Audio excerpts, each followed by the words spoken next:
আমি বলছি দানের শীষে টিকে দিলে আপনারা মনে মনে বলছেন যে দানের শীষ কেন দেব, আগে তো আমরা আমলিক ছিলাম না, এখন আমরা আমলিক, দানের শীষে আমলিক মনে করবেন কেন?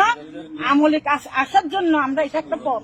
আমরা বিএনপি কে যদি চাই, বিএনপি দেখা 10 বছর বাদ হলে আমাদের নেত্রীকে আবার আনবে, জানেন যে এটা।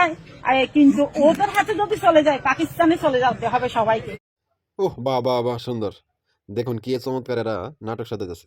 এই হুজুরের কথাগুলো শোনা যাচ্ছে। আমাকে কথা বলতেই হবে ইনশাআল্লাহ, কারণ আগামীতে আবার আপনাদের সাথে দেখা হবে কিনা আমি জানি না। কথা বলতেই হবে। বসেন, কেউ দাঁড়িয়ে থাকবেন না। আমি দেখতে পাচ্ছি বাংলাদেশের ভাগ্য আকাশে উত্তর গগনে কালো মেঘ জমা হয়েছে। ঝড়ের পূর্বাভাস লক্ষ্য করছি।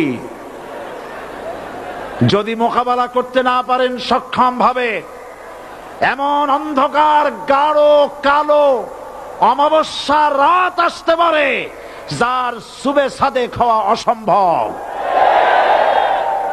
সুতরাং আপনারা কি কাপুরুষের মতো কাফের মুশরিকদের গোলামি করে মরতে চান?